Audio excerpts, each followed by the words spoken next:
It'll be 1 to go this time by. Coming to the green, buddy, coming to the green. Let's go get him. Go, go, go, go, go, go, go. Get your motor running. Head out on the highway.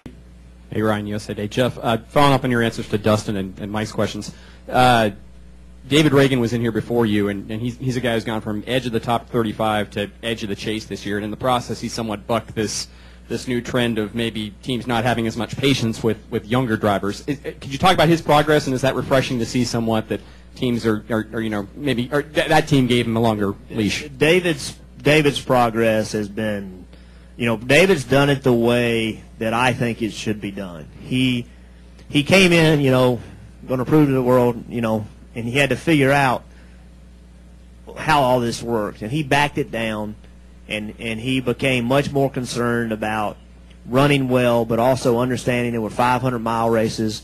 He adapted to the 500-mile races. He's done it in a way that has been quiet. You know, and to me, I think he deserves a tremendous amount of respect for that and a tremendous amount of accolades for that, because he's done it. He's made huge improvements, and he's done it in a quiet way.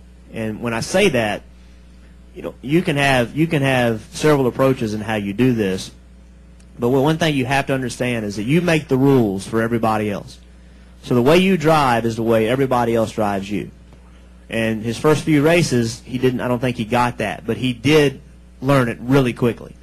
And I think he's done a remarkable job. I've been exceptionally impressed with what he's been able to do, and I'm proud of his sponsors, Jack, everybody involved, Jimmy Finning, of being able to just say, look, David, here's what we want from you, and then David delivering. I mean, that's how it should be.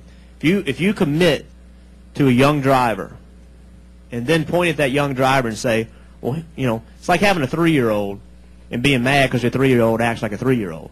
You can't have a young driver and then give up on him because he acts like a young driver, because he's a young driver. You've got to be willing, once you make that commitment, you've got to be willing to see it through and help him mature. And it looks like to me all parties did that. And but he deserves the most credit because he's done the work. And it's been I think it's been really cool to see. We'll go David and then Steve. You still got a question? All right, and we better close out here. Yeah, go ahead. David, Well, we don't want to make you ask a question. Go ahead. Let me. This is the 5th year of the chase format. Do you still feel like it's the best way to determine the champion? I think it's I'm a big fan of the chase thing. I think it creates excitement. It's you know, as in any playoff type system. Can I say playoffs now? Is that taboo? I can say that now. Okay. In any playoff type system, you know, you can always say, well, that team won 20 games, and they should have won whatever, and they didn't because they lost in the first round of playoffs. It's about being right at the right time of the year, and it's about positioning yourself and then getting it done when it counts, and that's who the champion is. So I think it's the best way to do it. I think it's the most exciting way to do it. If there's a way to make it more exciting, I'm all up for it.